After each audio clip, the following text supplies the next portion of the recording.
Bienvenue dans cette nouvelle édition de l'Africa Tonight. Au sommaire de l'actualité, la police suisse a dispersé ce samedi 29 juin une manifestation d'opposants au président camerounais Paul Biya qui se dirigeait vers l'hôtel Intercontinental où il séjourne actuellement à Genève. Une manifestation sur fond de crise anglophone. Les chefs d'État des pays membres de la communauté des États de l'Afrique de l'Ouest réunis à Abuja au Nigeria, la sous-région préoccupée par la crise post-électorale au Bénin.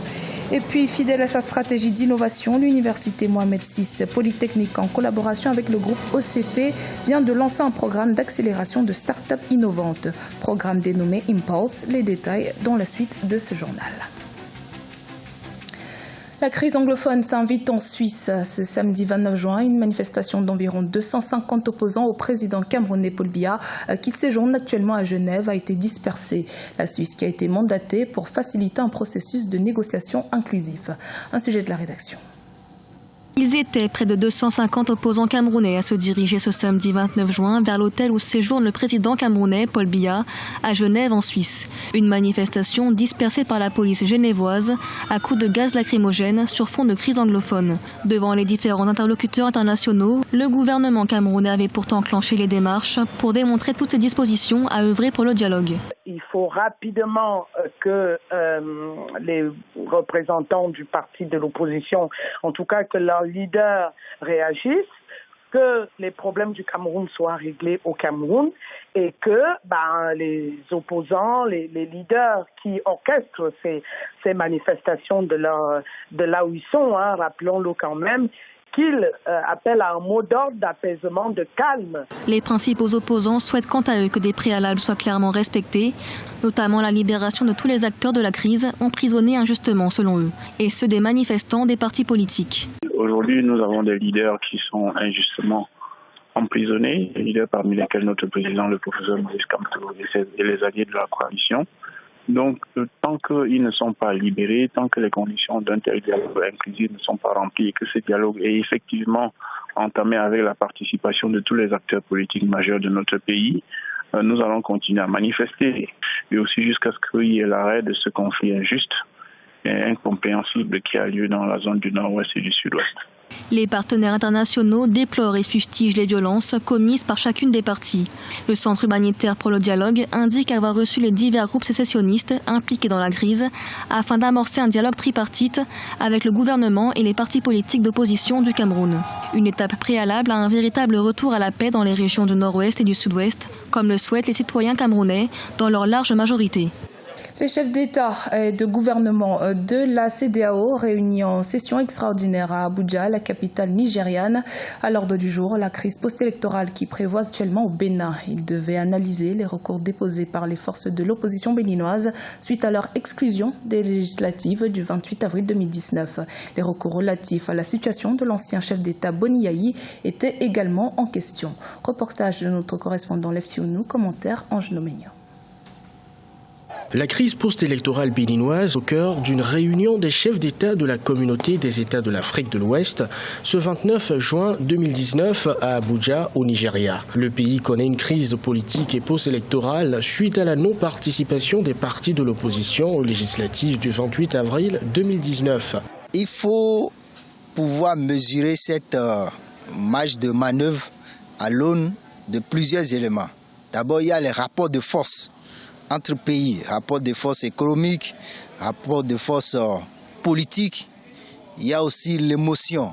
Plusieurs missions internationales, dont celle de l'ONU et de la CEDEAO, étaient déployées au Bénin avant les élections sans pouvoir concilier les camps en présence. Suite à leur exclusion effective des élections, les forces de l'opposition avaient saisi les institutions internationales et communautaires à travers des recours. Nous attendons que de la CEDEAO qu'elle prenne ses responsabilités et qu'elles viennent en aide aux populations qui sont en lutte et que les massacres comme ceux qui ont eu lieu à Tchaourou et à Savé ne se répètent plus. Un geste de décrispation de la crise post-électorale a été effectif suite à la levée du blocus des forces de l'ordre aux alentours de la résidence de l'ancien président Thomas Boni-Yayi, samedi 22 juin 2019. Cette action des autorités fait suite à une visite du président Patrice Talon à son homologue Muhammadu Buhari du Nigeria et une rencontre avec des notables de la ville de Tchaourou et Savé. La première édition de l'exposition économique et commerciale Chine-Afrique s'est ouverte jeudi 27 juin à Changsha en Chine. L'événement a attiré plus de 10 000 invités et négociants venant notamment de 53 pays africains. Il avait pour objectif de renforcer la coopération bilatérale dans les domaines industriels et agricoles entre les géants asiatiques et le continent africain. Mikaï Dingoso. Cadre du Forum sur la coopération sino-africaine, la première exposition économique et commerciale entre l'Afrique et la Chine s'est ouverte ce jeudi 27 juin 2019 à Changsha, capitale de la province centrale du Hunan. Objectif, resserrer les liens économiques entre le plus grand pays en développement et le plus grand continent en développement. Selon les organisateurs, un événement qui a réuni 10 000 invités et commerçants des 54 pays africains. L'exposition est une très bonne occasion pour nous de présenter nos produits. Nous souhaitons coopérer avec la Chine, qu'il s'agisse d'infrastructures, d'industrie, d'agriculture, de développement social. C'est un ensemble complet à poursuivre entièrement. 13 projets de coopération impliquant 8 pays africains ont été signés pour un montant total de plus de 2,5 milliards de dollars. Le forum a également donné lieu à des conférences, des séminaires, des expositions consacrées à l'agriculture et au commerce. La Chine et l'Afrique devraient bénéficier de ce partenariat. Et c'est ce qui est très important. Et que le fait soit d'un intérêt majeur, c'est que la Chine a budgétisé d'énormes sommes d'argent et que ces fonds sont destinés au développement des infrastructures en Afrique. Pour rappel, la Chine est le principal partenaire commercial de l'Afrique depuis 10 ans. En 2018, le volume des échanges commerciaux entre la Chine et l'Afrique s'élevait à 204,2 milliards de dollars américains, en hausse de 20% sur un an. À cela s'ajoutent les importations chinoises en provenance d'Afrique ont augmenté de 32% en glissement annuel, tandis que les importations de produits agricoles ont augmenté de 22%.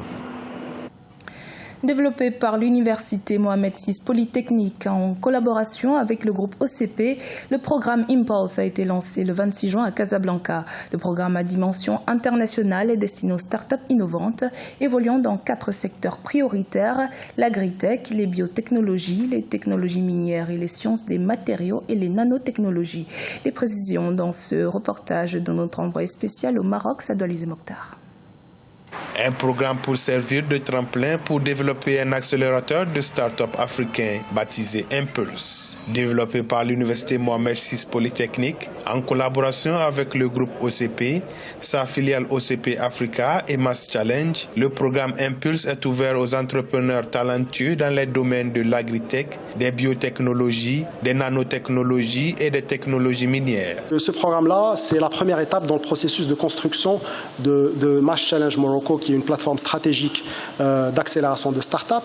Notre programme est ouvert aux acteurs de notre écosystème entrepreneurial pour qu'ils puissent y participer en tant que mentors, experts ou jury ou intervenants. Conçu pour renforcer les dispositifs d'innovation du groupe OCP, Impulse s'inscrit dans le cadre d'une plateforme de l'Université Mohamed VI dénommée Innovation et Entrepreneuriat. Il vise à promouvoir et soutenir une communauté mondiale de chercheurs et d'entrepreneurs visionnaires engagés dans le développement du continent africain. Ce programme est donc une fenêtre d'opportunité, en tant qu'il est premièrement une opportunité de connexion avec un univers technique et entrepreneurial qui permet de se challenger en continu et de s'améliorer. Dans la foulée, une tournée africaine pour communiquer autour du programme aura lieu à Abidjan, à Addis Abeba et à Lagos. Les entreprises retenues bénéficieront d'un mentorat et d'un coaching à travers des experts OCP, des professeurs de l'Université Mohamed VI Polytechnique et des mentors de Mass Challenge.